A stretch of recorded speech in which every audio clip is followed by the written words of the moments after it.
ప్రాంతీయ పార్టీలను చీల్చడం ద్వారా లోక్సభలో బలం పెంచుకుంటున్న ఎన్డీఏ దృష్టి ఇప్పుడు డీఎంకే, సమాజ్వాదీ పార్టీలపై పడింది. ప్రతిపక్ష కూటమిలో కాంగ్రెస్ పార్టీ తర్వాత ఈ రెండు పార్టీలకే ఎక్కువ మంది సభ్యులు ఉన్నారు.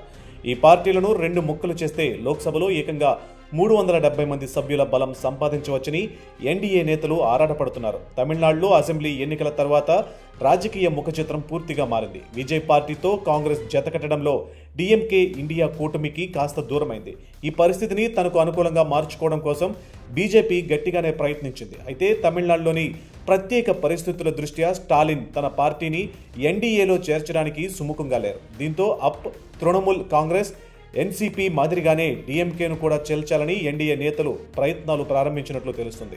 మరోవైపు ఉత్తరప్రదేశ్కు చెందిన సమాజ్వాదీ పార్టీని కూడా చీల్చడానికి తెర వెనుక ప్రయత్నాలు సాగుతున్నట్లు సమాచారం. ప్రస్తుతం డీఎంకేకు లోక్సభలో 22 మంది, సమాజ్వాదీ పార్టీకి 37 మంది ఎంపీల బలం ఉంది. లోక్సభలో 3/2 మెజారిటీ కావాలంటే ఎన్డీఏకు ఇంకా 41 మంది సభ్యులు అవసరం. ఇప్పుడు ఈ రెండు పార్టీలకు చెందిన కనీసం సగం మందిని తమ వైపుకు లాగితే లక్ష్యం నెరవేరుతుందని ప్రధాని మోడీ, హోంమంత్రి షా మంత్రాంగం నడుపుతున్నారు. ఇప్పటికే మమతా బెనర్జీ, అరవింద్ కేజ్రీవాల్, ఉద్ధవ్ ఠాక్రే లాంటి నాయకులను కోలుకోలేని దెబ్బ కొట్టిన ఎన్డీఏ నాయకత్వం ఇప్పుడు దక్షిణాదిలో బలమైన శక్తిగా ఉన్న స్టాలిన్, ఉత్తరాదిలో శక్తివంతమైన అఖిలేష్ యాదవ్లను ఇబ్బంది పెట్టాలని చూస్తోంది.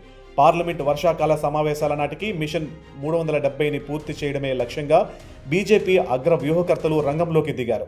రాజ్యాంగం ప్రకారం 2026 నాటికి నియోజకవర్గాల పునర్విభజన పూర్తి కావాల్సి ఉంది. దీనిని దృష్టిలో ఉంచుకునే ప్రభుత్వం ఇప్పటికే 888 లోక్సభ మరియు 384 రాజ్యసభ సీట్ల సామర్థ్యంతో కొత్త పార్లమెంటు భవనాన్ని నిర్మించింది.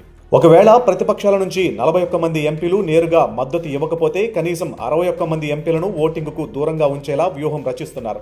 అలా జరిగితే సభలో సభ్యుల సంఖ్య తగ్గి మెజారిటీ మార్క్ 319కి పడిపోతుంది. అప్పుడు బిల్లులు సులభంగా పాస్ అవుతాయి.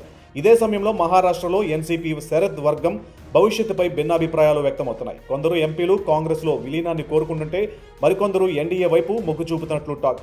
సుప్రియా సులేకు కేంద్ర మంత్రి పదవి ఆఫర్ కూడా చర్చల్లోకి వచ్చినట్లు సమాచారం. ఏది ఏమైనా పార్లమెంట్లో సూపర్ మెజారిటీ సాధించి ఒకే దేశం, ఒకే ఎన్నిక వంటి చారిత్రాత్మక మార్పులు తీసుకురావాలనే బీజేపీ మిషన్ 370 రాబోయే రోజుల్లో దేశ రాజకీయాలను ఏ మలుపు తిప్పుతుందో చూడాలి.